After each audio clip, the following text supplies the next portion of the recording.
nan ni kumbai turbi. Ali bumili ng bitbox di musim. Boy, kudu sahara. Tarik na ito. Masuk dulu ni. Mobili. Aluk dulu ni bisa. Masuk lubang. Masa di ko rin ng jebu na ikaw mataksar kung parang ng jebu. Gempa bumi kembali mengguncang wilayah Tapanuli Utara, Sumatera Utara pada Selasa pagi. BMKG mengonfirmasi bahwa gempa ini merupakan fenomena langka yang dikenal sebagai double earthquake atau gempa kembar.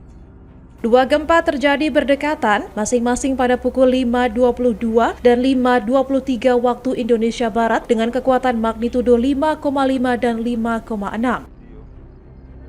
Keduanya berpusat di segmen sesar Sumatera dengan mekanisme geser. BMKG mencatat setidaknya 10 kali gempa susulan dengan magnitudo antara 2 hingga 3,4.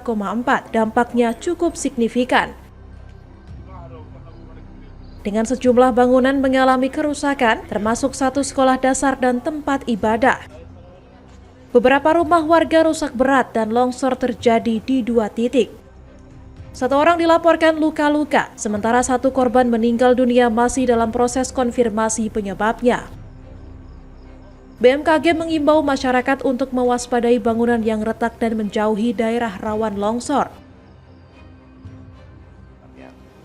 Ini memiliki kekuatan, gempa yang kedua itu 5,6, kedalaman 10 km, dengan epicenter di 1,90 lintang utara dan 99,02 pesisir timur, dengan mekanisme yang sama, yaitu mekanisme geser atau strike slip fault. Nah, karakteristik gempa kembar atau doublet earthquake ini sangat tampak dari waktunya yang selisih waktu yang sangat berdekatan, hanya 56 detik antara gempa pertama dan kedua, dan selisih jaraknya juga relatif dekat, hanya 9 km. Sehingga ini makin mengokohkan karakter gempa-gempa di seluruh Sumatera yang beberapa kali terjadi terkait dengan gempa kembar ini. Nah, kalau kita melihat jenis gempanya, apa yang terjadi di Tarutung ini, jenisnya adalah gempa kerak dangkal atau shallow crustal earthquake yang dipicu oleh aktivitas sesar aktif. Dan sumber gempa pembangkitnya adalah sesar besar Sumatera atau The Sumatran Fault Zone segmen Toru yang ada di Sumatera Utara. Nah, hingga saat ini BMKG sudah memonitor sebanyak 10 kali gempa susulan yang terbesar kekuatannya 3,4, yang terkecil 2,0. Artinya memang trennya sudah mengecil ya.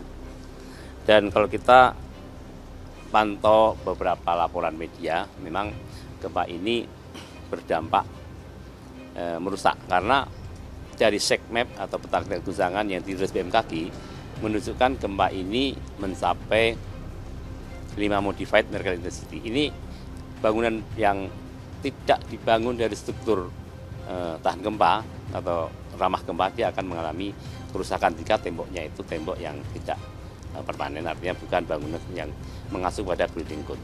Dan kita tahu ada 1 unit gedung sekolah dasar rusak, tempat ibadah gereja mengalami kerusakan, kemudian beberapa rumah warga, kemudian terjadi longsoran di 2 titik.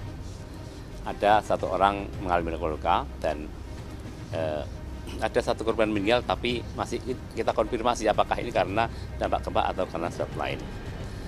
Nah, kalau kita melihat catatan sejarah kegempaan di Tarutung itu, sejak tahun 1916 itu sudah terjadi sebanyak 8 kali gempa merusak.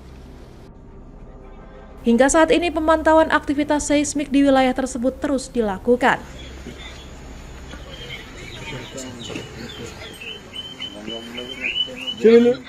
Sebelum jembatan ini baru duluki, kita duluki jembatan. Di Piro Tarutung putus bukit runtuh.